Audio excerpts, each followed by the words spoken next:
You've been in this meeting, right? We all have. The one that's just spinning its wheels, everyone's talking over each other, and you are getting absolutely nowhere.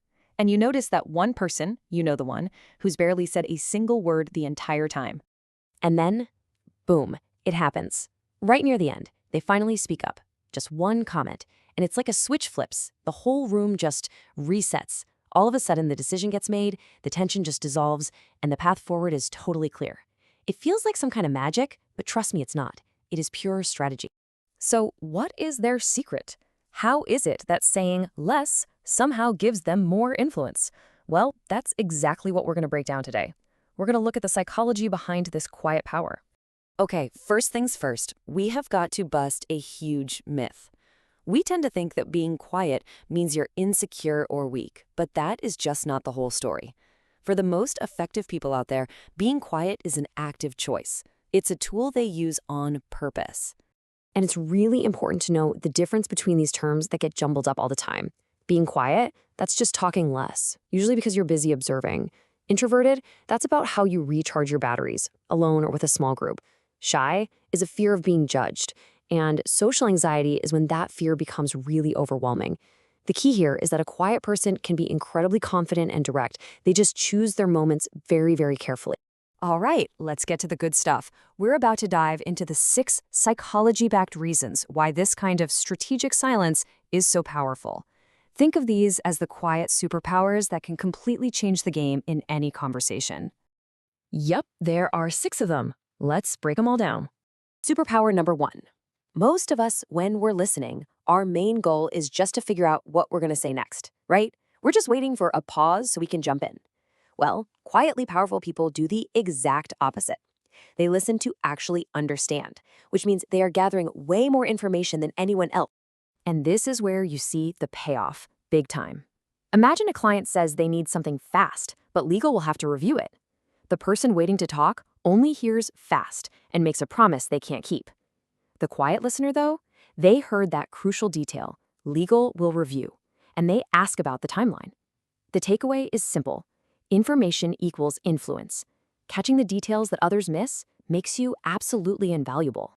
Okay, superpower number 2 is so fascinating. You see, silence isn't just an empty space. It actually creates this gentle pressure.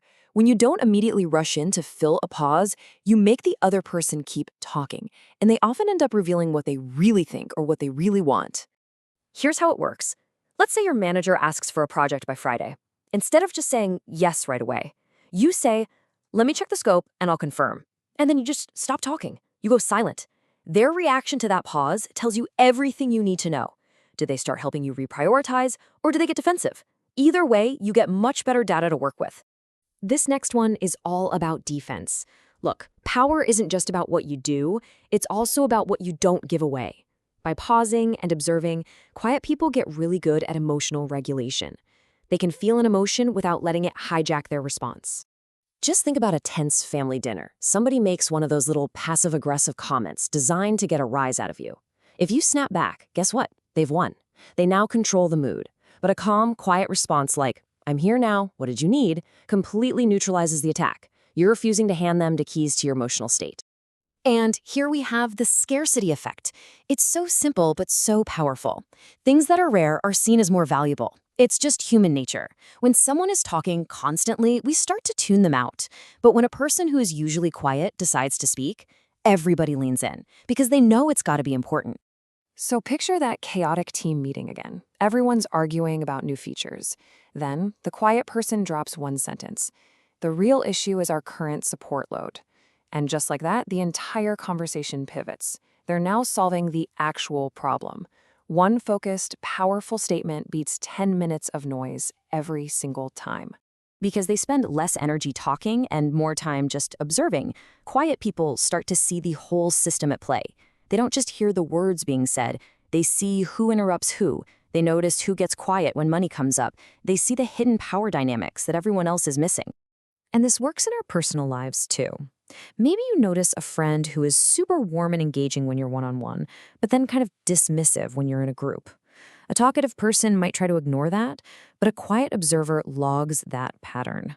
And patterns are gold because they help you predict future behavior, which lets you protect your energy and your trust.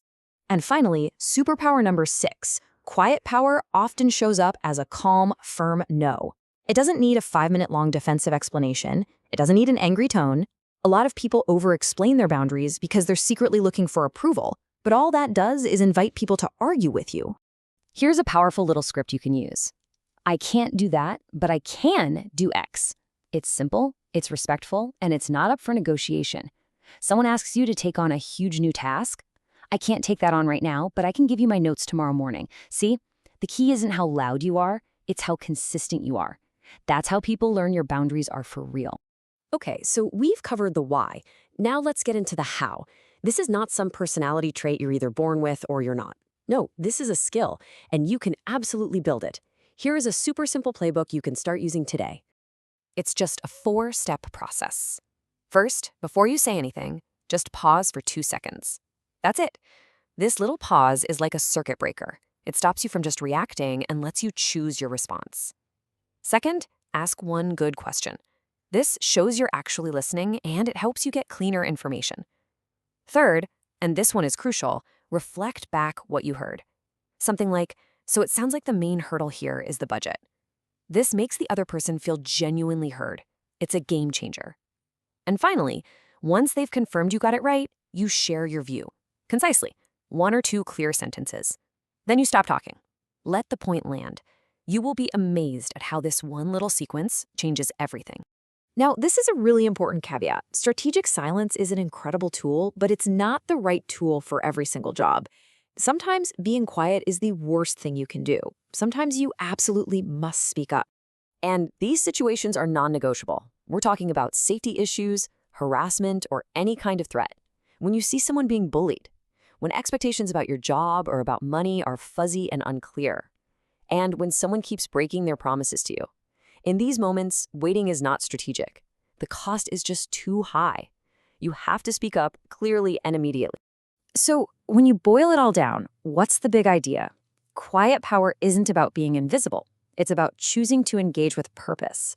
It's about listening more than you speak, controlling your reactions, and making your words count for something. It creates space for better information and for clearer decisions. So I'll leave you with a question to chew on. What's one conversation you have coming up this week where you could try just pausing for 2 seconds?